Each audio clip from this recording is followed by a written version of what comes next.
Hello everyone, welcome to Unfiltered with Afunwa. Here, we keep it real with real talks, real stories, and there are no limits to what we can say here. I am your host, Prince Afunwa. On the studio here with me today, I have an amazing friend, a brother, a custodian of our culture, somebody that is very familiar with the Igbo culture and tradition. He is no other person than Engineer Chekwubechukwu. Engineer, you are welcome to Unfiltered with Afunwa. Thank you so much for having me. Uh, I'm so pleased. Okay, like you always know, Afunwa podcast is brought to you by Afunwa Clothing, Afunwa Clothing brand, lifestyle, a where to go for all kinds of wares, shoes, perfume, clothes, name it, whatever thing you want, you can check on them on their bio, pick whatever thing you want and patronize them. Thank you. Um, Straight to the business of the day, boss. Well, Mm. once again, you are welcome to Unfiltered Podcast with Afunwa. Thank you so much once again for having me. First of all, we will start by telling us who is Chekwubechukwu. Tell us who Chekwubechukwu is and why you decided to pick that name, the messenger of the gods, with a small letter G. Instead of the big letter G, which we always known as the man, God, and the spiritual being. So basically, tell us who is Chekwubechukwu. Okay. Once again, my brother, I'm so overwhelmed to be here with you. You are a friend and a brother, which I've known for quite a long time. Okay.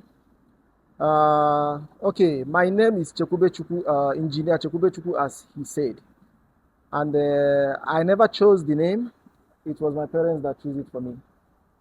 We the Igbos, mostly there are circumstances that is behind every name given to a child. Meaning that before any parent names his or her child, there are some things that might have happened that made them to give the name to a child. For my own sake, for my own side, my parents, uh, they told me that when I was still on the womb, something happened. Okay, something happened in a village where my parents were residing.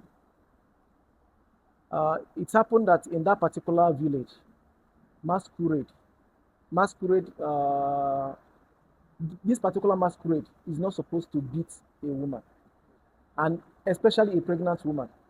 And if that happens, the child the child in the womb of the mother will definitely uh, go off.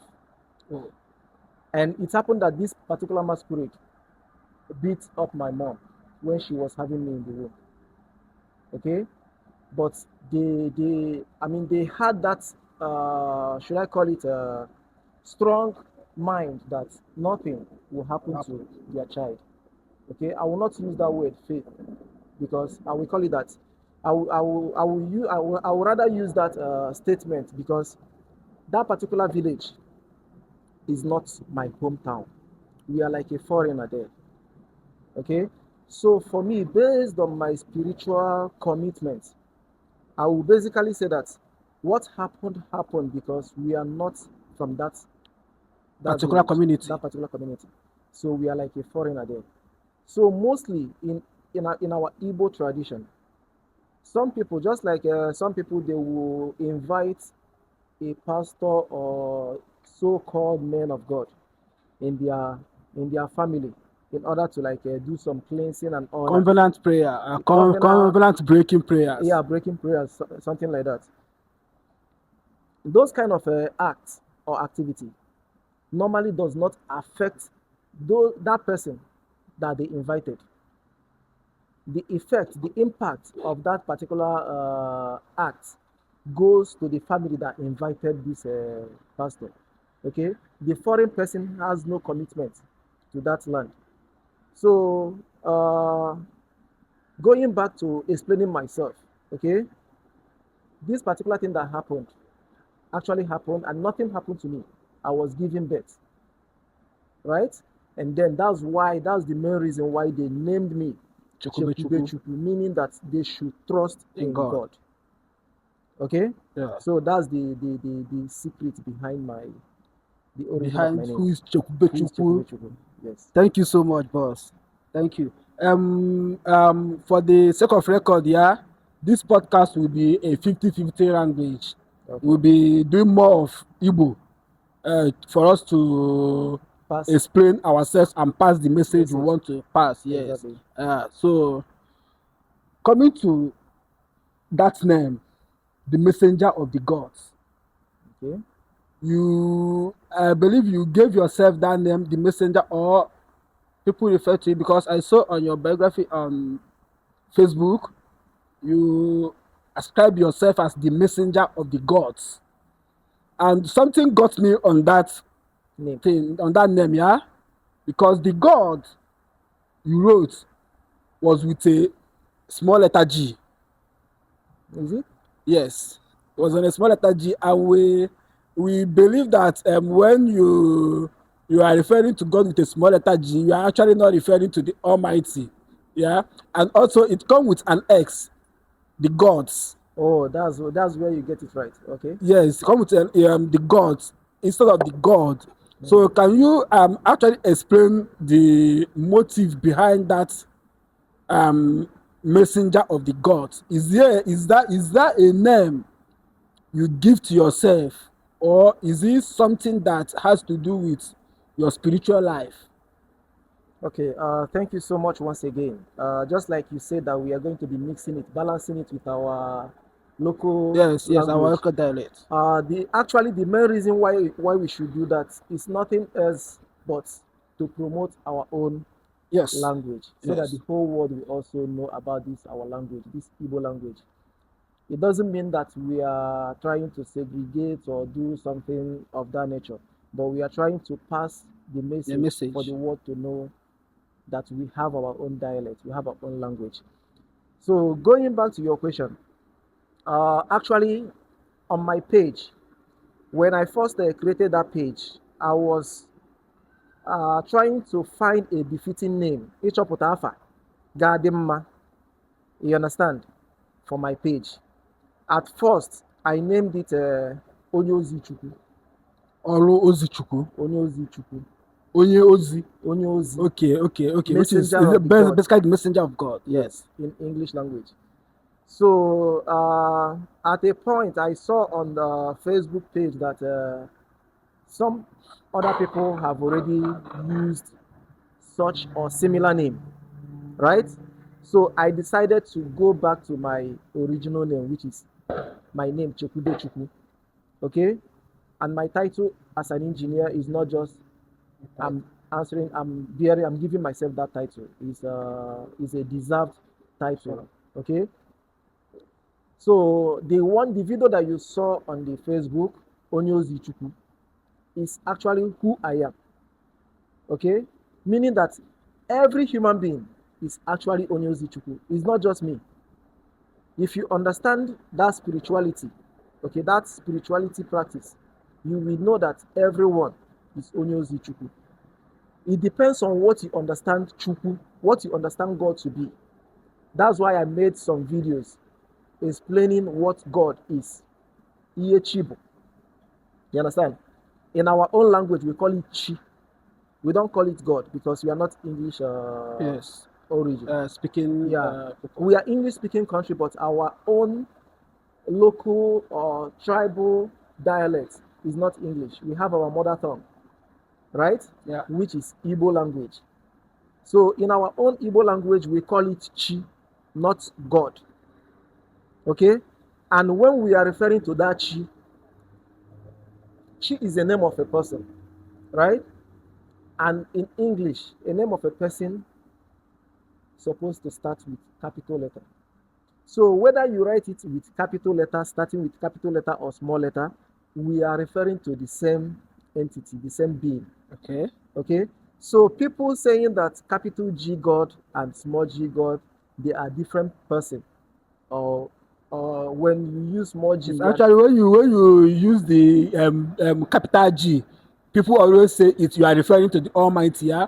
But when you are using the small letter G, it means you are referring to the nke ha na-akpọ ịmago nke mana that is ndị ọcha dị like too much, you know. that is the problem. That is the problem because the truth is that we are being deceived by our colonial masters.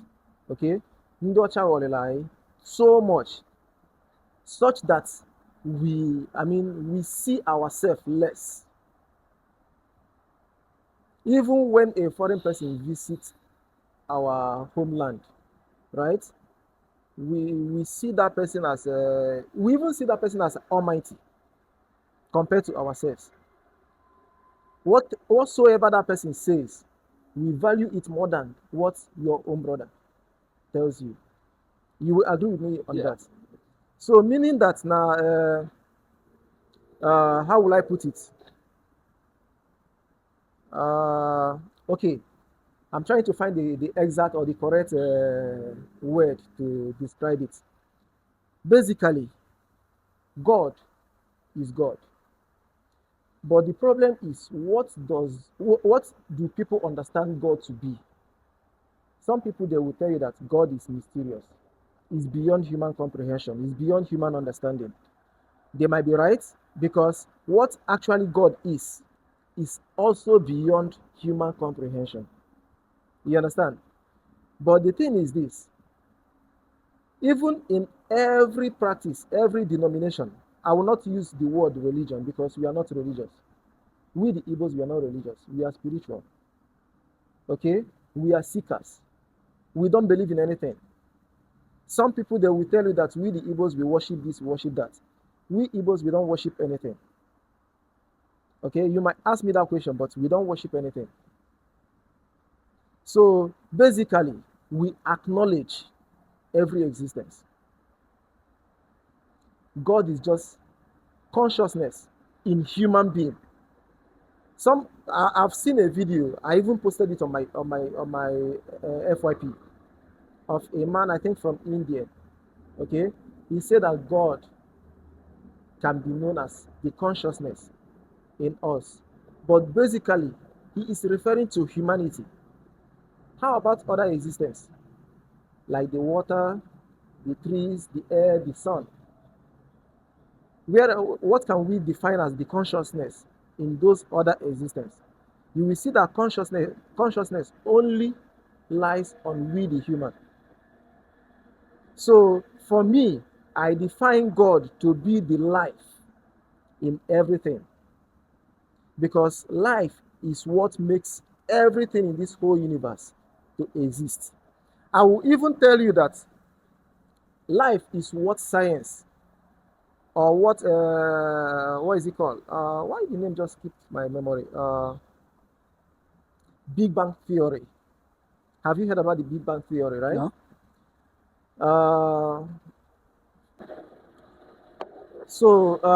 I don't know if you've heard about the Big Bang Theory. It was discovered by a scientist called Charles Darwin. He talked about how this whole universe started existing. Okay, then just like I said that what I describe God to be is life. Life is that particular atom, because life is just a small thing like this, that when it's being taken off from you, you are nobody, you are no longer existing. Sure. Right? So that atom that exploded as a result of expansion due to heat, according to Charles Darwin, right, is actually what I call life. Because this life is what exploded to give every existence the purpose to live. Right? You are seeing the tree today, the plants. Plants are existing because they have life. So what we the Igbos we see God to be is that life in all those existence. We don't worship them, rather we acknowledge the existence of life in every existence. That's why when I see you as a brother, I respect you, right? When I'm respecting you, does it mean that I'm worshiping you? No. So we are only respecting the life in every existence. We are not worshiping them. Okay? Because Igbo tuninu small, akanri kwa akekpe kwa akanri. We are only doing transaction with every existence. Meaning that when I am good to you, you will reciprocate, right? So when I am good to plant will also favor me. Because if I'm good, if I'm not watering my plant, will that plant grow? That plant will not grow, right? So when I water my plant, it simply means that I am feeding that plant. And when I feed that plant, the plant will also reciprocate by doing what? By feeding me, giving me oxygen that I'm using to survive, right? Yeah. So basically, we are acknowledging the existence. That those existence is what God, is where God dwells. It's not what God is. Rather, it is where God dwells. Because God dwells in everywhere. Not just in you, but in everywhere. Okay. Thank you so much for this clarification. Yeah. We really appreciate it. Coming next question is, I've watched a lot of your videos on Facebook. Yeah. You teach a lot of things, traditionally and spiritual things and everything. So my question is, do you actually have a call to do this? Or what I mean by a call, mmadụ na-enwe na onye a na-enwe call, maybe na onye a na-afọ ọfụ, something like that. You have a call to do this, or are you just doing it out of knowledge, passion, or just creating content online? Okay, based on your question, some people, they misinterpret or they misunderstand what spirituality is. Okay? I noticed that I've been speaking in English. Let me just calm down. Sure. Okay? Ọtụtụ n'ime anyị na-aghọtafe ihe bụ ịgọ mmụọ. Because I've heard some of my Igbo brothers and sisters misusing the words. Ikpe ekpere dị iche na ịgọ ọfọ. Ụfọdụ ga-asị gị na ofu ihe, mana ọ bụla ofu ihe, they are not the same. Okay?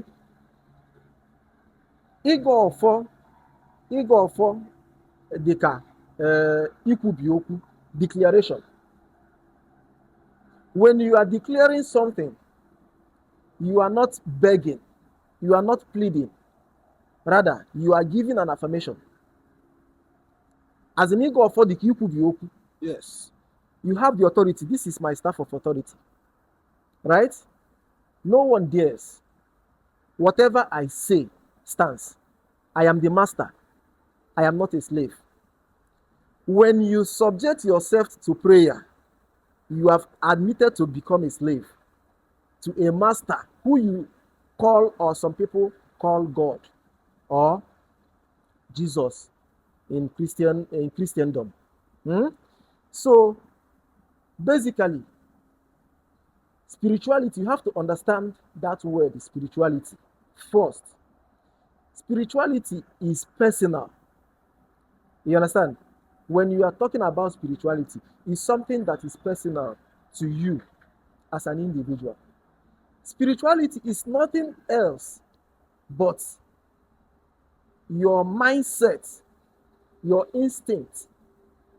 Spiritual stuff is something that you cannot see, but you can feel it. So what are those things that you can feel? Is actually your imagination. So your imagination is actually what is being defined as spirituality. Okay? So if you can be able to understand the word spirituality, then you are good to go in understanding what life is. Okay? So going back to your question was, you asked me if what I am doing is actually a call or a passion, right? This is my own spirituality. Some people get afa consultation, right? Kahaje Juesi. mana ọ bụrụ na ịghọta onye ịbụ, if you are able to understand yourself, you don't need to go to afa, you don't need to consult, because the only thing that will make you to consult or make you want to consult is when you don't understand something, right? If you understand that this is this, do you need to do any consultation? No. You already know it. So consultation is nothing but you don't understand what this is. So you seek for Clarification. clarification from outside. And seeking for that clarification, you must not go to a diviner. What you don't understand, you can actually ask your neighbor, please, do you understand this? Ịghọtara ihe a? Ihe a na-agbagwoju m anya. Oge niile nlala ụlọ nlọ ebe m na-eme nke a ma ọ na m na-eme nke a. You will first start by asking your neighbor. Igbo sị gị na agbata obi onye bụ chi ya. When you disregard your neighbor, you are making things difficult for yourself. So at first, you have to ask someone who is close to you, please, my friend, my brother, do you understand what this is? So when you understand that word spirituality, you will be able to ask yourself some question. Basically, what I am doing today is actually, I can call it a call, because right from childhood, one person, you can have different calls, you can have different talents. Call is actually a talent. Akalaka, is your talent. So mostly as a parent, some parents, or even supposedly parents, they're supposed to discover the talent of their kids when they were still growing up. In some situations whereby the parents were not able to discover such talents to their child, the child will grow up discovering their own talent. Who he is. Understand? So in my own case, I found myself involving in so many arguments. Even people they began to see me as somebody who is so argumentative. It doesn't actually mean that but I'm trying to pass a message of what I know, not what I believe. Because when you know something, right, and you are so passionate enough to teach people, you will see yourself forcing yourself on people. It's not that you are trying to be stubborn or be an argumentator, but because you really understood what that You know what this is. this is. So if you have that passion of teaching, you will see yourself involving in arguments. So I'm trying to tell people, when you see yourself being so much involved in an argument that you cannot pull out from such arguments, search yourself. You are a teacher in nature. Well understood. I don't know if you are getting me. Well understood. When you see yourself being involved in so many arguments and you find it difficult to pull out from such arguments, it simply means that you have that call of teaching. But when you have this call of teaching, there are sectors, there are Sure. so you try to find out which aspect of teaching are you involved, I mean are you called to be in. Okay, so now the answer is quite much. It's a simple question that you ask, but I'm trying to expatiate, Sure. elaborate in order for people to understand. So, meaning that what I am doing, you can call it passion. Okay, you can call it a call if you want to use a spiritual term, because there are terminology in everything. Sure. That's why an engineer will speak as an engineer. Okay, a medical doctor will speak as a medical doctor. Yeah. A lawyer, a lawyer will also use a legal terms in order to define some things or to qualify anything. So you can call it a call, you can call it a passion. Okay, you can also call it a gift. So what I am doing, I found out that this is my passion. This is a call that I don't even need someone to tell me before I can take that bold step. I chose it myself. that I have to pass this message. I have to start spreading this message for people to actually understand reality of life, the real philosophy of life. Now, coming to passing message. O nwere vidio gị m nere online ebe ị na-akọwa maka onye ụwa, Yes. reincarnation, Reincarnator. reincarnate or reincarnation, Yeah, whatever. okay. I want you to ka ị kọwara anyị more on that on this program, yeah? Okay. Mmadụ ịbụ onye ụwa, because basically ebe m si a na-asị gị na onye anyọrọ gị ụwa, Yes. onye anyọrọ gị ụwa. Yes. They will always tell me that na m bụ ogbo my maternal grandfather, Okay. onye mụ my mother. Okay. Onye mụ your Yes, where we come from, they will always see the first son as the father to, I mean, your paternal grandfather. Okay. Then the second son will be the maternal grandfather. Ọ dị ka ịmụọ nwoke, nwa gị nwoke izizi, as not your father, your ụwa. Then you have another son, your second son, as no ọgọ gị nwoke, which is onye mụtara nwunye gị nyọrọ ụwa. Then when you have a third child, you can now name him. I'm telling you from where I come from. You can now name him Junior, which is Ogbogi. Okay. So I want you to, do you believe in this philosophy? And also I want you to tell us more on this Oyowa. Okay. Thank you so much once again for the question. M ga-like iji Igbo wee kọwaa nke a maka nke a gbasara anyị. Sure. Ịghọtago? Ihe gbasara onye ụwa n'ọnụ oyibo akpọrọ ya reincarnator. Onye yọrọ gị ụwa ma ọ bụ onye yọrọ ụwa, otu ọ bụla isi wee pụtuo ya. Enwe last video m mere upload na my page yesterday. I try to demonstrate that concept. Okay. Onye ụwa na that video. Eji m candle. Ama m ka watch go jego na my page. Sure. Huge candle and matches na lighter. Yeah, eji m candle wee demonstrate ya. Mba sị na mmadụ yọrọ mmadụ ụwa. Ịma na mgbe ọbụla ị lapụrụ ịmata onye bụ, lapụ onye ọzọ ka ọ kọwaa gị, kọwaa ihe bụ. Onye ahụ ga-emeriri mistake. Maka ọgụnwa bie m onwe gị. Gụnwa bie malụrụ onwe gị ọfụma ọfụma. Even though na mụ na gị bụ ọyị, ama gị to some extent. Mana ọgụnwa bie m onwe gị ọfụma, gụnwa ma ihe ị ga-emenwu na ihe na-ama mma. So, going back to that question. Ndị ụka, anyị lapụrụ ndị ụka a na-akọwa ihe bụ onye ụwa. By ndị ụka ịgwa gị that na n'otu ị nọ kịta, ha na-afịa that na mmadụ iyi ụwa bụ onye ahụ ị nachite azụ. Mmadụ iyi ụwa bụ as in life, ndụ ahụ dị gị n'ime, maka na ndụ ada anwụ anwụ. Igbo si gị nọ ndụ bụ ebuchi. Anyị na-azị ya n'afa sị gị na chi bụ ndụ. Chibundo, yes. Amara m ka ịnụgo afa before. Yes, sure. Chi bụ ndụ simply Chibundo means in English, God is life. Enidiri ịkọwa ya akọwa maka okwu a kọwara onwe ya.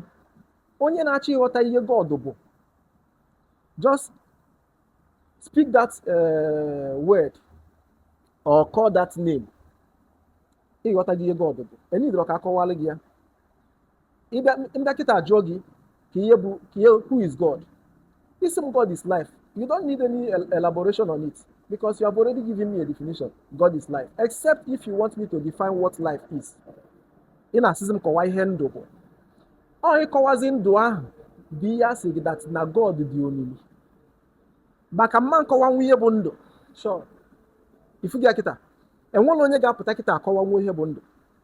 So for the fact that na ya ma nkọwanwu ihe bụ ndụ, ifugo na onyanwa bụ ihe bụ na ndụ bụ ihe bụ Chukwu. Because you cannot explain God. So mgbe ọbụla ị na-ama nkọwanwu ndụ, mmadụ na-eme nkọwanwu Chukwu.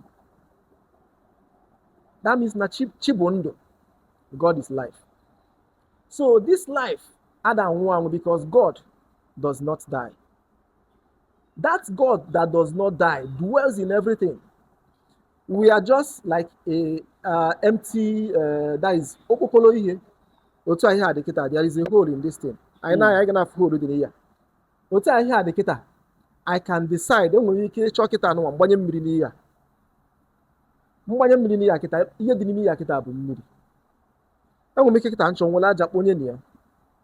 You understand? So meaning that now once ọ bụ na ihe a dị empty, anything can come and occupy it. You so alụ anyị anụnwa bụ empty something that can be occupied with anything. So now as we are existing, otu anyị si ebi kịta, ihe mere occupy this our body bụ ndụ. And ndụ abịa ọ ga-abụ pụọ gị n'ime edelozi, asị na edelozi. Amanka na aghọta na akọwa. So now ndụ ahụ pụọ, ọ ga-eje ebe ọzọ maka ọnwụrụ anwụ. Ndụ ahụ anwụrụ. So ndụ ahụ pụọ, ndụ m akịta, okay, watch okwu nkwu kịta, ndụ m. That means it's my life. Yes. It belongs to me, right?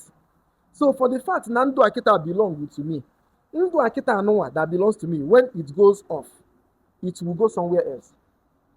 O nwere ike ndụ akịta pụọ, ọ pụọ n'ikuku. Ndụ m akịta abụrụ gị ikuku.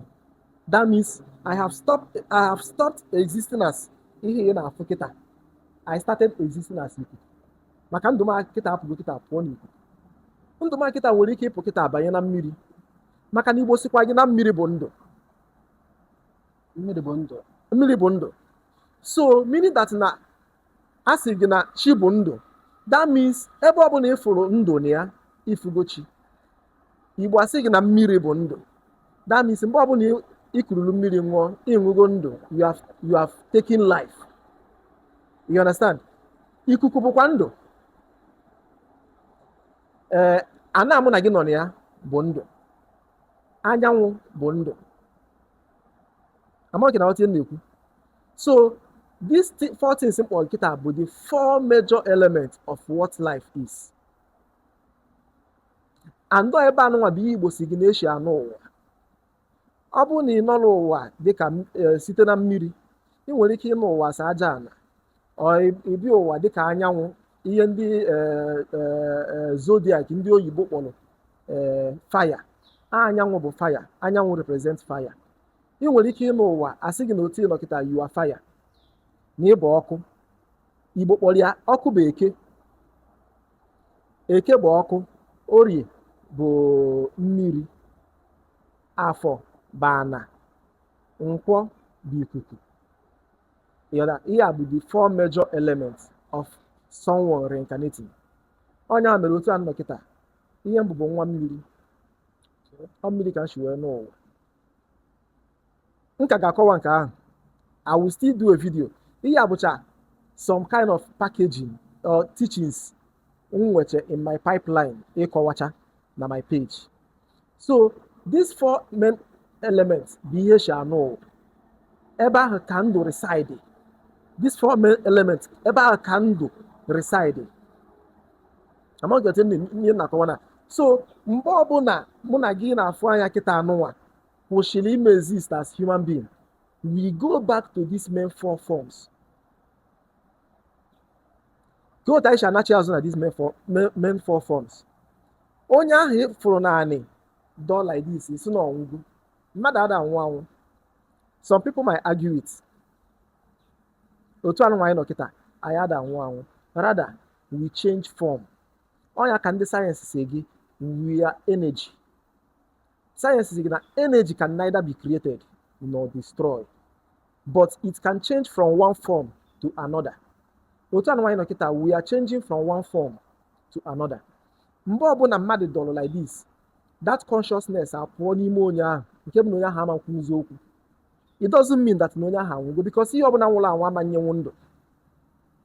I don't know if you're understanding me. Ihe ọbụla nwụrụ anwụ, ndụ amachinwu na ya pụta. But for the fact that n'ihe ahụ esi na ọ nwụrụ anwụ ga-anọ maybe some duration, some time, o nwere ike one day, ikpiri esi n'ihe ahụ pụta. Iwelu that ikpiri ahụ esi n'ihe ahụ pụta, je check DNA ikpiri ahụ. Ifu na DNA ikpiri ahụ bụ that person ahụ dọ n'ozu ahụ. And when this thing shows your DNA, Edekwa ndụ. ọ bụrụ gụnwa bụ ihe ahụ. When you go for lab test with ntutu gị, ndọnụ ntutu gị akịta je check DNA ya. DNA ya na-egosi that na ntutu anụnwa bụ gụnwa. Ọ bụ eziokwu. So ntutu adịghị n'alụ is not part of you. Ikpiri ahụ shikwa n'ihe ahụ pụta, you go and check the DNA of that ikpiri. Ị ga-afụ DNA of that person na that ikpiri. Osisi shi na anị ahụ adọwala onye ahụ wee too, ị kara ihe n'osisi ahụ chekie, ị ga-afụ DNA onye ahụ. Even ka m biri aka ebe a kịta, eje chekie, a ga-afụ my DNA n'ebe a. Top mall of ebe adọwalụ mmadụ na anị osisi ebe ahụ wee too. It simply means that na osisi ahụ nwe DNA onye ahụ. So mgbe ọbụla m bịalụ, that same respect m na-enye onye ahụ dọ n'ala, osisi ọbụla shi ebe ahụ wee too, I can also accord that same respect to that osisi because osisi ahụ bụ DNA onye ahụ. Okay. Amaghị na nwata ya It's na. making sense. So now, akọwagolu gị na onye ahụ eshigo from mmadụ change eto osisi ọkụ ya. Onye ahụ shiko from mmadụ change eto ikpiri maggot. Now, in our body, we have fluid. Anyị nwe ọbara. Yes. Ọbara ahụ bụ fluid, ọ mmiri ka ọ bụ. Onye ahụ nwụrụ anwụ, the soil will percolate. Ọ ga-amịrị mmiri niile dị onye ahụ n'alụ, mịbaa ya n'ala. Ọkwa ya? Mmiri a niile dị onye ahụ n'alụ, mgbe anyị ahụ mere absorb, mịdaa ya n'ala. The depth of this surface anyị na-afụ anya is what? Igwulu anyị bawa n'ime ime ka ihe ga-afụ mmiri. Thank you. That means mmiri adịkwa anyị n'alụ, we still go back to water. Ọkwa ya? Yes. Ifo na mmiri akịta anachigo, as m Mmiri nke pụtara anyị n'alụ anachigo to mmiri. Yes. Na mgbe ahụ onye ahụ dọ n'anị, anwụ na-acha onye ahụ. And mgbe ọbụla anwụ chara ihe, anwụ na-etake something from that person. Ọ na-eme evaporate. Ọ na-eme absorb abi some things from that body. Mgbe ahụ anwụ mere absorb ya, that means that person, part of that person has gone back to sun. In afia, that part of that person has started existing in that sun. Also, onye ahụ ga-eshi ishi. Ị nọrọ ya nso, ị na-anụ ishi ahụ ọfụma. Ishi ahụ onye ahụ na-eshi wee ọ ga-agbasa n'ikuku. Ndị dị ndụ a na-ekuri ya. Ishi ahụ onye ahụ na-eku, that means in this atmosphere contains the DNA of every existence. In this water that we are drinking contains the DNA of every existence. In this sun that is shining on us contains the DNA of every existence or everything that has existed. Also, in this ana mụ na gị nọ ya also contains the DNA of every existence because onye nwụọ at the end, onye aka ga-ana n'anị. So now, anwụ ga-amịrị nke ya, the smell of that person aga n'ikuku. Now, the remains of that person will now join the earth, which is the soil. And all this soil ka osisi niile mụ na mkpụrụ osisi niile mụ na gị na-atachiri ya. This soil ka afịfịa niile na-etochiri ya. Now, ọ bụrụ na gị nwa na onwe gị dị ndụ, asị na ị na-aya arụ na-enwe ihe na-ala akị. Ifu that na ihe na-ala akị, ọ bụrụ na ị chọrọ ọbara kịta, a ga-asị na enidiri ọbara gị na ya maachị n'ọkụ ya.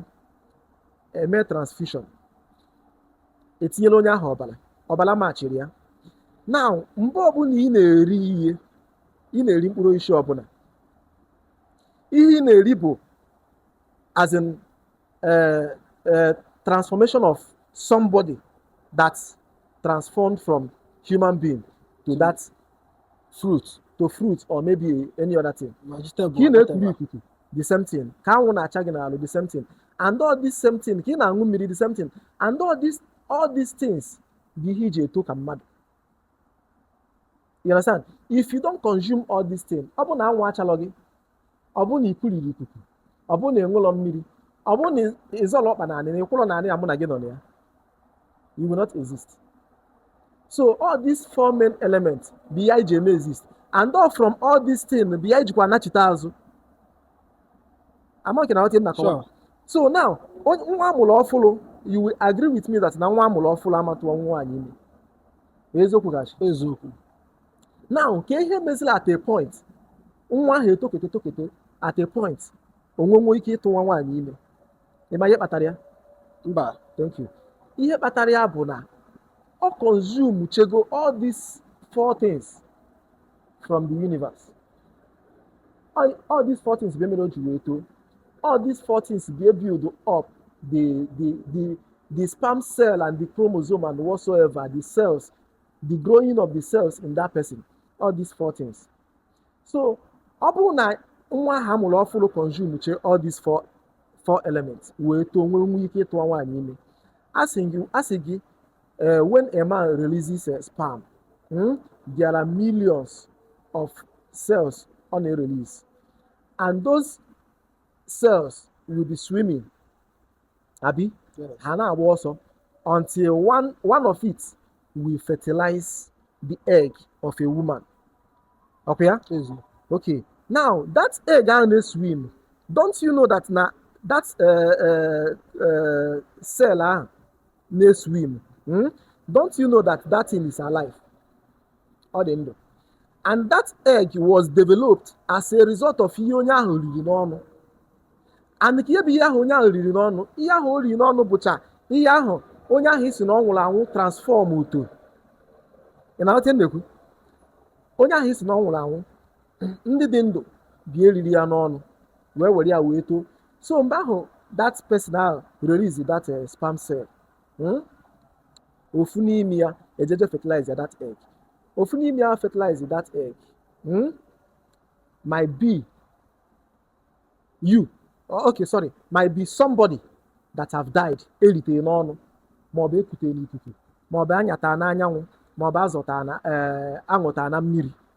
So that one now fertilize ya nwere ike ọbụla as a result of either of these 4 nwa ha mụrụ ọfụrụ consume bụ ihe o ji wee develop ya. Ịghọtago? So mgbe ahụ ọ bụ as a result of ihe o ritere n'ọnụ, that egg ahụ fertilize ya, ọ bụrụ na nna ya ochie o ritere n'ọnụ bụ ihe ahụ. Ịghọtago? O jeje fertilize the egg of that woman. If nọ na nna ya ochie ahụ abịago ụwa, that same life abịago ụwa again. Amaghị mean all ya bụ the process of ibi ụwa ahụ, and ọ na-abịazi ụwa ahụ kịta ọ ga-abịa with different flesh. Mụ na gị otu anụnwaanyị nọ kịta, we only have but one time to live with this life na anyị niile.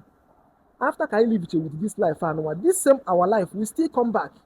All that our life coming back is what we call reincarnation. Ọ bụla ọgụ nwa na onwe gị na-afụ ebe anụnwa, ọ bụla afụ nwa na-afụ ebe a na-abịa, kama ndụ gị anụnwa nọ gị n'ime bụ ihe na-anachite azụ, because all that your DNA that will still come back. Ndụ ahụ onye ahụ bịakwa ọzọ, ọ ga-evu this your character. Otu iche eme na onye ahụ ga na-eme otu ahụ. You understand? Most of ihe na otu iche ebi ndụ, onye ahụ ga na-ebi ndụ ahụ. Onye mere ndị Igbo bịa mụọ nwa ahụ na-akpa agwa ka nna ya ochie asị chai, nna m ochie abịago, because na onye nwa bụ ya. I will give you one testimony. My son m mụrụ mgbe a dị ime ya, scan emere na-egosi na nwa m nwoke bụ nwaanyị. Scan emere na-egosi na nwa m nwoke bụ nwaanyị. Towards mgbe a ga-achọzi ịmụ dị nwa, emezie the final scan. Dọkịta asị nwaanyị m na ka ya na-akpụ ya donut ọkwa ya. Donut bụ ya na-adị ka ikpu nwaanyị na-ebu mgbawa n'etiti, ọkwa ya donut na ada afụzikwa donut na ya na-afụzikwa bụ egbe. That means amụ ka a na-afụzi, ada afụzi ikpu. Ịghọtago? Na ya na-afụzi bụ egbe. Ọzọ ozugbo ekwu datin mụ na onwe m amụ because na mgbe gburugburu ada agba afọ onye ụwa like that.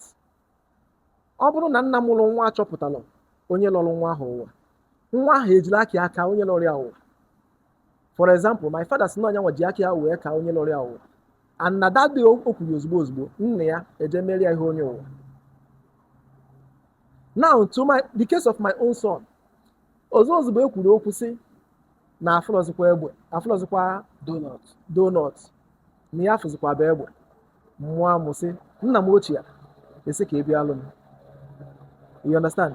Nna m ochie bụ onye agụrụ m asị Igbo, and onye nwalụkwa m ụwa ịghọta my father ka nọ ndụ a na-anọkwa ndụ anụ ụwa mana enwe steji a na-eru steji ahụ bụ steji ọ ga-abụ ịbụzi ọkala mmadụ as in ịnọzi in the stage of onye nwụrụ anwụ to onye nọ ndụ because enwe ndụ mmadụ ga-adị asị na onye adịzi ndụ ọ dị ndụ mana ọnwụ ka ya mma mmadụ ruwe steji ahụ ọ ga-anọnwụzi ndụ wee nọ mmadụ ụwa you understand mana my dad elubeghị that stage nne ya bie nwụgoro anwụ which is my grandfather nyanwa bie bịa nọ my son ụwa nyanwa bie nọkwa m ụwa so and this man right from when I was a child I've been mentioning about this man afụlọ m ya na ndụ mana this man has been in me manifesting himself on myself melon ji wee dị forced to preach ka enwee the statue na our family our large family and today the statue is there. Coming to this reincarnation stuff, yeah, I'm a big believer of it. Okay, because now my family also, my grandfather or my paternal grandfather, we didn't meet him. More than my brother, I met him during his lifetime. Okay, but our father will always tell us a story of how us na papi agbadimkpa. So at a time no nwere efi mago mgbe burugbo no nwere efi ati iji mee ife efi agbalaga. So on the person na-achụ the efi ọsọ mbara na-eti mkpu my grandfather gbapụta ka ihe asị na efi gbọrọ so my grandfather now hides one place. The efi the speed agbapụta the man aware na mpi. Ya na the efi struggle.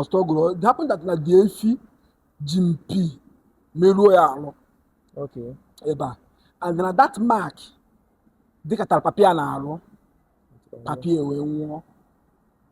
Coming to my elder brother onye Tom, it's our first son. O bu that birth mark wee pụta ụwa. So immediately my father for my father sị nyekwa mark a papi a bụ. The exact place papi a bụ ya. Mana nke my brother abịazi aka ọnya. Nke my brother abịaziri aka birth mark ịmago obere pụta ụwa. Ifu na ihe a bụkwa ihe mere onye a. So yes, that is why I I'm a big believer of it, which is what made me to pick interest on it when you posted the video online.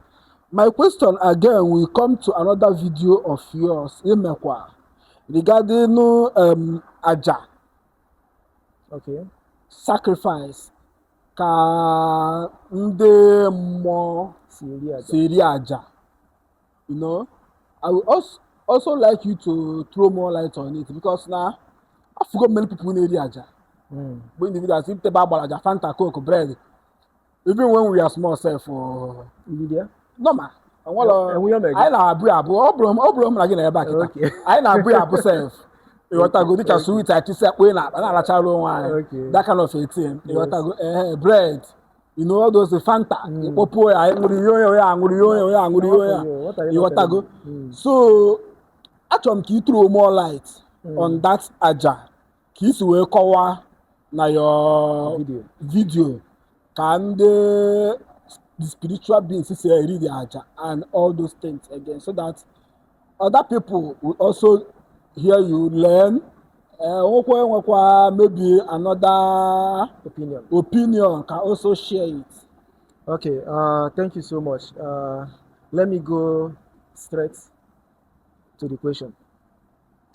Now my video, Akowa mi Ofuma. You can go to my Facebook page, Engineer Chekwubechukwu TV. You will see that video. Some people are attached the spirituality. Onye ka nsị na onye na-aghọtara ya ọ ga na-agbagwoju ya anya ọ ga na-confuse ya. Spirit is not anywhere, or spirit cannot be defined as something that has how will I put it, a region or maybe a nation that they live in. I've said it before. Na spirit bụ na mụ na gị ka ọ nọ ya ma oshishi ma anụmanụ. spirit enwere ebe ọzọ ha bi. Spirit bi n'ihe anụnwa niile ị na-afụ anya. Spirit is nothing but ndụ. M na-ekwu ekwuchia ike. Onye chi argue ya pụta kọwa. Spirit is nothing else but ndụ dị gị n'ime.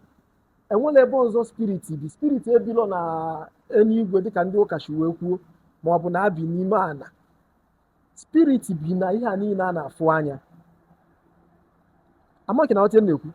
Now, enwe ihe ọ ga-abụ mmadụ na-eme otu a mụ na gị nọ kịta. Ịfụrụ na anyị na-akparịta ụka ọfụma ọkụ ya, dị happy. Sure. Mana enwe ofu ihe ga-eme kịta anụnwa. Nsị gị na guy, no try am again. Emekwana ihe ọzọ. Ị ma na at that point, ọ bụla the same spirit of happiness bụ ihe ahụ na-ekwu okwu. Another spirit emego occupy. Another spirit displace go. When about displacement, another spirit displace go one other spirit. So hotel why no kita. So many spirits can use us, can make use of us. So I say that now spirit of anger and spirit of happiness cannot be in your body at the same time. No. Mgbe nke a na-arụ ọrụ, nke ọzọ dị busy somewhere. You understand? Mana for the fact na ị ka dị na-eme exist. Different spirits ga na-eme gị occupy. Amagịta na ya ọchị maka wana. So that spirit ọ bụ na ọ nọ n'ime at that time, manụ na-enwe ebe ọzọ nọ. O nwere ike ọ nọ n'osisi. Because gịnị na-enwe onye ọchị iji osisi ahụ wee help ya. O nwere ike ọ nọ na mmiri because na-enwe onye ọchị iji mmiri ahụ wee zọọ ndụ. O nwere ike ọ lapụ m nkịta banye na mmiri so that ka agụọ na nwe gị je kuru mmiri ahụ ka i wee kuru ya wee nwụọ. Mgbe ọ bụla i kururu ya wee nwụọ, baa gị n'ime jiri gị wee mee one or two. O nwere ike ọ lapụ m nwa na onwe m baa n'ikuku ka i wee kuru ume wee kute ya n'ikuku ka o jiri gị wee kwalụ ngwa ọrụ. Ị na-aghọta na akọwa na shop. Spirit must be in a particular body at a particular time. Enwelo amaghị na aghọta na akọwa. Enwelo a place a ga-asị that na spirit show to agada. Ọ ga-eme occupy a physical something a na-afụ anya because ihe dị physical ka ha ji alụ ọrụ. Ịghọtago? So now, ọ bụrụ na agba aja, ọ bụrụ na aja m gbara kịta na ihe mkpọrọ afa bụ nna m ochie, amakwa m na enyi ya, na m amarịkwa oke ruru gị, nekwe nke gị. Ịghọtago? Na m nwere rigo nke m. O nwere ike ọ bụrụ na ihe nchi ibuse like for example, ọ na-achị ịwapụ ọjị ka m jiri ọjị maka all this Fanta ma Coke ma Apple bụ ihe agbara ọfụrụ. Mgbe gburugburu na a na-achụ aja bụ ọjị. You understand?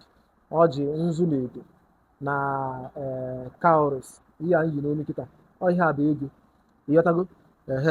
Ọ maybe ihe ndị ọzọ mkpụrụ osisi sokwewo. Ịghọtago? Mana mkpụrụ osisi ọbụla dependiri nke ndị na-afụ n'ebe ha bi ọ ebe ha nọ. Maka ọbụla mkpụrụ osisi niile dị na ebe a kịta dị na be anyị. For example, durian dị na Malaysia.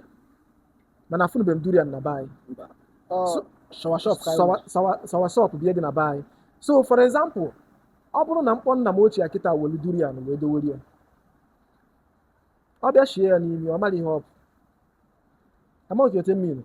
Ọ bụrụ na mkpọ nna m ochie kịta wele apụrụ dowere ya, o nwere ike ọ bịa kpaa ya ụkwụ mee ya aka, o nwere ike ọ mara ihe bụ apụ because mgbe nke ya ọ mara ihe bụ apụ.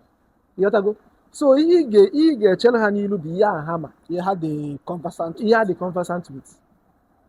Ịghọtago? And onye nwe melụ, ọ bụrụ na e were ihe ahụ wee gbakwa aja, ịfụ na majority of ndị ga-eri ya bụ ndị ma ihe ahụ. For example, na nji ji na mmanụ wee gbaa aja ebe a kịta. Onye Malaysia agụụ na-agụfu ji ahụ, ọ maghị nri ya. Mana ọ bụrụ na ji wee gbaa aja, ji mmanụ ma ọ bụ ihe anụnwa wee gbaa aja parịa adọwa n'ilo, ịfụ na onye isi ojii agụụ na-agụ ga-abịa sị na onye dọwakwala m nri nke anụnwa biko. Amaghị na ọkụọ. So ịfụ that na ihe mere ya ihe possessiri o ji wee rie nri ahụ mmụọ ahụ akpọkwara wee chụọ aja ahụ because mmụọ ahụ ga-ejikwa ihe ma nri ahụ wee rie ya. ọ bụrụ na o jiri onye Igbo ọ bụ na like mụ na onwe m gbalaja ahụ bụ onye Igbo and ihe njiwe gbalaja ahụ bụ nri Igbo ma maka ya ifu na onye be anyị nọ na Malaysia bịa ga-eri nri ahụ mana in a situation whereby na nri ahụ onye be anyị afụlọ nri ahụ ifu na onye Malaysia ama nri ya ka ihe ga-erizi ya o nwere ike ọkụkọ ma ọ bụ ofe anụmanụ ejelu bịa rie ya anụmanụ ahụ ga-eri ya enwere nke ga-esu ya imi ọma ndị familiar with it ọ lapịa ebe ahụ at the end ọ lapịa pụọ ị na-ekiri alụlụ abịa rie ya ịghọtago mana mara bịatụ na ihe ga-eriri ihe ahụ bụ ihe ndụ nọ n'ime anụ ndụ ahụ nọ ya ahụ n'ime na-eri ihe ahụ bụ ndụ ahụ ịkpọrọ afa ndụ nna gị ochie mgbe ọ bụla ịkpọrọ nna gị ochie your grandfather you are not calling on that your physical grandfather. Ọ ga-abịanwu in any form. Ọ ga-abịa ihe na-akpọ mgbe ọbụla ịkpọrọ your grandfather ihe na-akpọ bụ ndụ your grandfather the spirit of your grandfather which is ndụ your grandfather. Ịkpọ your grandfather afa ihe na-akpọ bụ ndụ ya mgbe ọbụla ịkpọrọ ndụ ahụ afa ndụ ahụ ga-abanye n'ihe ahụ ndụ dị n'ime wee pefọmụ so ọ bụrụ na anụmanụ eriri ya nri ahụ ga-anọ n'anị ebe ahụ the film anya na-aga ịchọ nri ahụ achọ maybe in some days or maybe some months ịbịa ebe ahụ ịmafụzi nri ahụ ọ bụgodị na nwere onye zapụrụ nri ahụ ga-anọ ebe ahụ film anyị na-aga ebe ahụ niile abụla aja ịghọtago mana na anyị erigo nri ahụ ọ bụrụ na nke ga-eshi isi o shie isi ọ pụọ n'ikuku erigi ya ọ bụrụ na nke anwụ ga-acha wee dry ya ashịrị nke ya anwụ acha ya andọ ihe anụnwa kịta bụ the four main element nkọwalụ gị na vidiyo anụnwa si gị na ọ bụrụ na ọ nalọ na mmiri ọ na-anya ikuku maọbụ ọ na-ana anyanwụ maọbụ ọ na-ana ana ịghọtago mmadụ amụ na gị bụ comprise these four main elements ikuku anyanwụ ana na mmiri ịghọta mmiri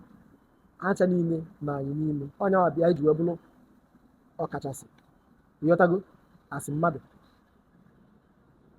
so having said that na otu mmụọ si eri aja bụ ihe ahụ mụ na gị na-afụ n'anya bụ ihe ha ji eri ya ọ bụ na ha eshiro n'ụdị mmadụ wee rie ya ha eshi n'ụdị ala maọbụ ha eshi n'ụdị mmiri maọbụ ha eshi n'ụdị ikuku maọbụ eshi n'ụdị anwụ wee rie ya mana ofu ihe m na-achọ ka ị mata bụ na mara amara na mgbe ọbụla ị gbara aja na mmụọ anyị kpọrọ afa wee gbaa dị aja erigo dị aja enekwana anya ka o si n'ụdị mmadụ maọbụ n'ụdị anụmanụ ọ bụ na mmadụ eriri ya na anụmanụ eriri ya mara na anwụchara ya wee nwọnsị na anwụchara ya mara na mmụọ ahụ esigo na anwụ wee rie ya ọ bụrụ na anwụ achalọ ikuku ga-ekuse ihe ahụ ikuku ahụ kusere ihe ahụ o shigo na ya wee rie ka ọ ga-eri so n'ọnyanwa bụ ihe dị na ya.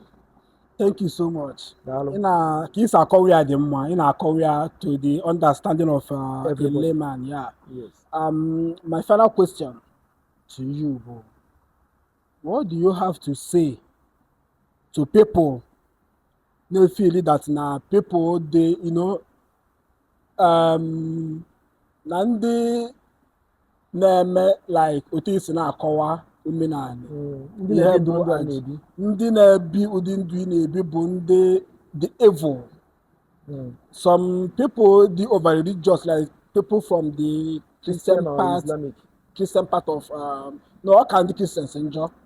They will always see onye na ịmago na ịbịa agba aja ọ na ịbịa mee sọrọ ịmago onye ndị onye ụwa gị nni ma ọ na ime saraka ndị na-afịa as not something dị evil. Mainly Christians. Yes, what do you actually have to say to them in your final thoughts? Let's round up. Okay, daalụ my brother. M ga na-ekene gị maka na ọ dịghị izi. Mgbe ọbụla mmadụ chepụtara something ma ọ bụ ajụjụ ma ọ bụ alụ ka ị tụtara mara na ọ dịghị izi. So nke ọbụla onye mere m na-ajị ya ike. So daalụ for ajụjụ ị jụrụ. Itinye ọnụ n'ajụjụ ahụ ị jụrụ. Okay, itinye ọnụ n'ajụjụ ahụ ị jụrụ. Anyị nwa bụ ndị Igbo. M ga-asị that na we are one of the greatest people in this whole universe. Maka enwere ihe anyị kpọrọ asị. Anyị bụ ndị Igbo si na ihe anyị nọ na ya bụ egbebelụ ugobelụ mana nke ọbụla sị na ya ma mbe nkwukwa ya meaning that na enwere onye anyị kpọrọ ashị. Ọ bụ ụka ka ị na-ekpe o, ọ bụ isi ana ka ị na-akpọ o, nke ọbụla ị nọ na ya mechiwe ya ike. Mana ofu okwu na-agwa onye ọbụla bụ ejikwa na nke ị na-eme wee mebie nke onye ọzọ. Nọrọ na nke gị ka onye ọzọ nọrọ na nke ya, maka na ụwa anụnwa anyị nọ na ya bụ two things na control this world. Melu nji wee na-asị ndị mmadụ enwelo mmụọ dị njọ, enwelo mmụọ dị mma. Mmụọ bụ mmụọ, na ọ dipendịrị ihe ị chọrọ iji mmụọ ahụ wee mee, ọ meelụ gị ya. Mmụọ bụ ndụ anụnwa mụ na gị dị na ya. Ndụ a ndị kịta anụnwa adịrọ njọ, ọ dịrọ mma, mana ịdịrị m mma mee gịnị? Ndịrị gị na mma. Ọ bụrụ na ịdịrị m njọ, ndịrị gị njọ, ọ kwa ofu onye ị na-afụ ebe a. So ihe ahụ ị kpọrọ mmụọ bụ ihe ahụ ị na-afụ anya. Ịdịrị m mma tata, ndịrị gị mma. So nke ọbụla ị na-eme nọrọ na nke ahụ, mana eji na nke gị wee mebie nke onye ọzọ. So ọ bụrụ na ị na-eje ụka, jewe ụka ahụ ị na-eje. Ebe ọ nọ na-ewute m dịka onye Igbo mbụ bụ na anyị nwa bụ ndị omenala na mgbe gburugboo, maka ndị nna nna anyị ha ochie bụ ihe nyere ha na ha lụrụ ụka, ha lụrụ ụlọ ha wee na-ekpe elu chi ha. Anyị achụpụrụ ha mgbe ha bịara be anyị. Rada anyị weftere obi anyị wee sị ha ngwanụ na ebe anụnwa nọrụ na ebe a, dozie na ebe a, egbebelu ugobelu ugobelu, jiri na ebe a kpewelu chi unu. Na ndị ahụ anyị nabatalụ na be anyị wee kpeketelu chi ha, wee bịazie si na chi nke anyị na-ekpelụ adịrọzi mma, wee bido mebiwe nke anyị. Ifuru na ebe ahụ ka ọ dị njọ. Because for everything to be functional, there must be good and there must be evil. Onye nwa melụ injinia anụnwa na-aza abụlọ n'ọnụ, ọ ihe m gụrụ n'akwụkwọ, ọ electrical electronics ka m gụrụ n'akwụkwọ. And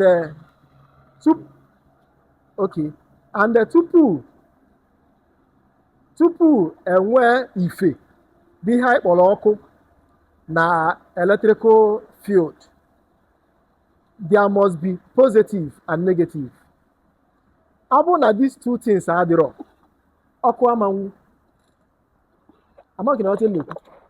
Ọ bụrụ na enwelo positive, enwelo negative, ọ bụrụ na either of them adịrọ, emele exist, there will be no light. Electricity, there will be no light. Not just that na ha na-abọ ga-adị, but they must be in the same amplitude. That means na the strength of two of them must be balanced in order for you to have a stable electricity. Ọ bụ na amplitude of the negative side below 1, the negative must be 1 in order for what is it called? In order for you to have a good transmission. So meaning that na ihe ahụ ị na-akpọ ajọ mmụọ ma ọ bụ ajọ mmadụ, they are the same. That electricity ahụ ị na-afụ anya asa ọkụ comprises of positive and negative, good and evil. So in order for you to have God, God is nothing but the representation of good and evil in one form. Onyanwa bi emelu, some people na-agụ akwụkwọ nsọ anụnwa ha aghọtachara ọfụma ihe a ha kpọrọ akwụkwọ nsọ. Ihe a kpọrọ akwụkwọ nsọ, some people na-agụ ya because ha say that God is God of good and evil. Mana ndị ụka will try to be more defensive than saying the truth of what is written in that book, acknowledging the fact that God is also that devil ha na-akpọ, because devil only exists in that book. Devil never exists outside that book. You can only find devil in that book, because anyị nwabụ ndị omenala, anyị enwelo devil. Ihe anyị nwe bụ mmụọ, mmụọ bụ mmụọ. Ọ bụ na njiri mmụọ mbịalụ na ya wee kpee ile ọma, si mmụọ anụnwa ihe nsokwalụ bụ ya dịrị m mma, dịrị nwunye dị m mma, dịrị nwoke dịrị nwaanyị mma. Ọkwa ofu mmụọ ahụ m bịakwutere na ya si ya dịrị onye ọbụla na mma, bụ ihe onye ọzọ ga-abịakwute si mmụọ anụnwa meelụ m onye ajọ ihe. Amaghị na ọta okwu. So ofu mmụọ na-eme ihe a, ofu mmadụ bịa na-eme ihe ọbụla ya na-eme. So mmadụ ahụ dị good tata bịa ga-adị bad echi, ha dịrị bụ. So advice m na-enye onye ọbụla bụ nke ọbụla ị na-ekpe nke ọbụla ị na-eme mechiwe ya ike mana eji na nke gị mebie nke onye ọzọ. Ya dịrị nwoke mma dịrị nwaanyị mma, dịrị onye ukwu mma dịrị onye nta, mmụọ ya nọ na ya. Daalụ nwanne m nwoke. Thank you so much, Engineer Chekwubechukwu, the messenger of the gods, onye ozi Chukwu. Confirm. We really appreciate you for coming here today. And anyị anụghị ife okwu ya wee kwuchara ọlarụ his own opinion and his own understanding and how he understand it. That's how he said it. So ị nwekwa anything to say contrary to what he said, you are free to leave it on the comment section or you reach out to us. We are open to take to every other opinion and idea. Yeah. other questions as well. Yes. Sorry. Enwe okwu nchefuru itinye ọnụ na ya ọfụma, elaborate more. Enwe mgbe m kwuru maka prayer and declaration, ịga ọfọ na ikpe ekpere. Achọrọ m itinyetụ ọnụ na ya. Okay. Maka ụfọdụ n'ime anyị na-afụ ya dịka ofu ihe mana ọ bụla ofu ihe. Etinyetụkwa m ọnụ na ya mana akọwachara m ya ọfụma otu ọ dị m mma n'obi. A sị m that na prayer bụ mgbe ị na-ayọ ihe, you decided to accept being a slave or a servant, but onye na-aga ọfọ dịka onye na-ekwubi okwu. Inwe that authority. That authority belongs to you, no other person. Enwe video full online, one reverend father elofugo m afia mana ọ na-aza okenye. Amara m ka ifugo page that man. Enwe video ya mfụrụ ebe o ji ọjị wee na-aga ọfụ. Nwee efu ka o si wee gbasaa ọkpụ ya wee na-ekwu okwu, mepee anya. Ịga ọfọ dị ka nkata gị na mmụọ ịkpa nkata. Enwelo any procedure, any defined procedure for it. Enwere m ike iji ọjị wee na-aga ọfọ. Ije kirie video that man ị ga-afụ ya. Mgbe ahụ ị na-aga ọfọ, ị nwere ike ịgụkọta ọfọ, ikwuketa okwu, ibido kọwa ofu akụkọ, bring your one story. Mgbe ị na-aga ọfọ, si na ọ dị ka mgbe mụ na enyi m nwoke jelụ ebe dị otu a, anyị wee fụ onye dị otu a, ọkwa ọfọ ka akara aga, akwụchibela ọfọ a na-aga. So meaning that na mgbe ọbụla ị na-aga ọfọ, ị ga-etukwu ala. Mana onye na-ekpe ekpere ya gasị ya sekpulu anyị. You need to show humility mgbe ị na-ekpe ekpere. Mana ị na-beg to beg, because mgbe ị na-ekpe ekpere, ihe ị na-ayọ bụ ihe na-abụlọ nke gị. Mana mgbe ị na-aga ọfọ, ịma na ihe a bụ nke gị, na ihe na-asọ ya bụ nna nye m ihe m. Otu a m bịara ebe a kịta, ihe a foonu gị, nchi yuzu foonu gị akịta sị gị biko nwanne m, nje yuzu m foonu gị biko iwe wekwara gị. Mana ọ bụla foonu m ka iji sị gị nna nyezie m ya na-achọghị m yuzu ya, ma nyọ gị biko. So ihe a bụ a typical example of ekpere na ọfọ. Ọfọ bụ ịnara ihe bụ nke gị, ekpere bụ ịyọ ihe na-abụlọ nke gị. Agbakwala anyị ghọta. Then another thing, enwe okwu ikwuru na ihe m kwuru bụ uche m. Ọkwa uche m bụ ihe m kwuru, ekwulọ m wee kpokọrọ. Ofu okwu m na-agwa everybody, ewekwana maka na ọmụnwa bụ ekwuru ya because na m bụ injinia. Ewekwana maka na ọfada Mbaka maọbụ Ebube Mọnsọ maọbụ Ebuka Obi maọbụ na Pete Edochie ma Ọgaragidi bụ ihe kwuru ya. Anyị nwa na onwe anyị bụ mmadụ, anyị nwe uche anyị. Tupu ihe ọbụla manifest ya bụ na gị nwa na onwe gị ekwetara. Onye kwe chi ekwe. Maka na ọnya ka ntị ikwu n'Igbo si na onye kwe chi ekwe. So mgbe ọbụla ị nụchalụ nkụzi n'ọnụ onye ọbụla, were ya wee na tụlee ya n'ime onwe gị, relate ya to ihe na-happen in your life. Now get your own answer. That your own answer is the best, not my own, not nke Peter Edochie kwuru, not nke Fada Mbaka kwuru maọbụ Ebube Mọnsọ. Ọ nke ahụ iji aka gị wee conclude. Ọ na-abụ n'ụlọ akwụkwọ enye gị topic for you to go and do research. Ị ga-agadacha your own evidence, your own points, as in ị ga-agadacha your own what is it called?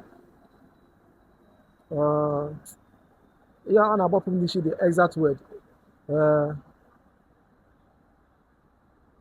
Okay, sorry. Ị ga-eme edit at the end na. Sorry, so ọ na-abụ n'ụlọ akwụkwọ enye gị topic for you to do a research on. Ị ga-agadacha your own information. After ka ị gadacha your own information, at the end, enwe ya na-akpọ conclusion. Conclusion ahụ bụ ya sị gị in your own words. N'uche nke gị, after ka ị gadacha your own information, according to this scientist, according to this scholar, according to onye, you get all information from them. Now, at the end, get your own findings. Now, but the main important thing na every research, that conclusion. After you make a research, somebody might not even go through all the things you gather. First thing, maybe your own conclusion, your finding. After for then that person can go back to read your thesis. Okay, water. Dalu, thank you so much once again for taking our time to be here today. I like Engr. And on behalf of our official sponsors, Afunwa clothing brand and lifestyle, we officially say thank you. Thank you for coming. My brother. Nwanne m nwoke ekele gị Daalụ. Igbo si na ọnkụ onye na-eme ka eji wee mara ya, ihe onye na-eme ka eji wee mara ya. Biko ụmụnne m, nke anyị bụkwa nke anyị o. Afunwa asị m na ị ga-adị ka echi. Daalụ. Igbo si na echi adị agwụ agwụ. Daalụ. Onye na-akọ n'ubi mmụọ ka mmụọ na-akọ n'ubi ya. Asị m otu imeelụ m ihe nsị bụ na chi m ga-agọzi gị. Daalụ. Biko na ụmụnne m ka anyị patronize ya nke anyị. Afunwa clothing brand and lifestyle. Afunwa fashion. Yes. Let me use that word. Yes. Afunwa fashion. So he deals on clothing, perfume, shoes, bags, and to mention but what I cannot. Biko na ka anyị try ya patronize ya nke anyị. Ọ nọ online. Ọ nwekwa branch both home and abroad. Ịchọ ya ị ga-enweta ya na ị ga-alapụ our website na screen. Ije na the website. Ọ bụrụ na ị nọ nso na the office, ọ nwere branch n'Enugu. Yes, but to open very soon. Our Enugu branch I ga-emepe very soon. Still working on it. Yes, but so for just now, keep following the page. Updates will always be dropping.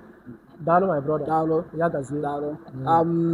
Thank you, sir, for coming here today once again. You're welcome. And this is where we will be bringing to the end of this discussion with you today. I will have actually learned a lot. I'm a lot of things today. I will not lie to you. And I believe that our viewers will also learn, and they will also have people that will like to also share their opinion on what we've just said here today. Because I like keep on supporting Afunwa, keep on supporting Unfiltered Podcast with Afunwa. Don't forget to share, to like, to support us, to follow us, okay? And also him, you can also go to his official Facebook page, Engineer Chekwubechukwu TV. So he always teaches a lot. What you are hearing here today, but just a small thing to compare what you will see in his page when you visit. Yes. So also follow him up. We are just doing this to, educate our people, yes, and make sure that most of us will come back to our senses. So thank you once again to everybody. Yes, thank you, sir. Yeah, you're welcome. Dalo. Yeah, that's it. All right, class. Thank you.